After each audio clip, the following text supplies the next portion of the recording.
Okay, so let's go ahead and do one more problem.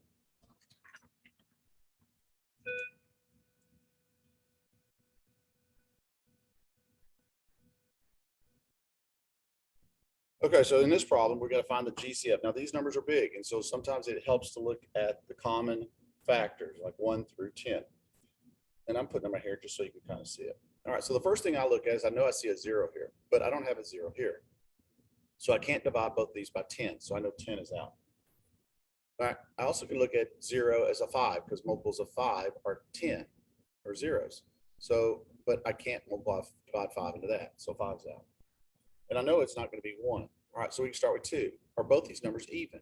Well, yes. So let's take 2 out. So if I take 2 out, that's 75k squared minus 108.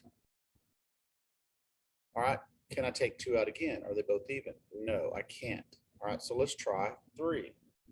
Can I divide 3? Well, I know 75 reminds me of 75 cents, which means 3/4. Now I just got to take a calculator and divide 3 into 108. If it works, then I can take 3 out. So if I take 3, it looks like it's 36. So it does work. So take 3 out. That's 25k squared minus 36. Now, if you look at it, you can see that I have 2 numbers here that I can multiply two numbers to itself and get those numbers. So here we go. What times what will give me 25? 5. What times what gives me 36? 6. Remember, one's a plus and one's a minus. So there's my answer. Okay, so what would happen if I had 2 letters?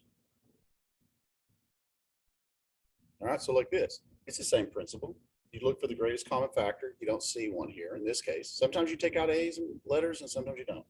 But this one had 2 A's, so there's an A there, an A there. This one's got 2 B's, so I put a B there and B there.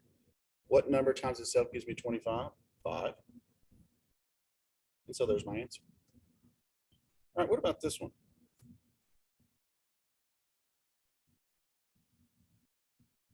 Can I take a GCF out? Do they have anything in common? Well, you should say no, they don't. So, all right. So I have to think, what 2 numbers multiplied together give me 25? Well, you're going to think 5x and 5x. But remember, when there's no middle term, you have to have a minus and a plus. But I have a plus here. So what 2 numbers multiply together give me a positive 16?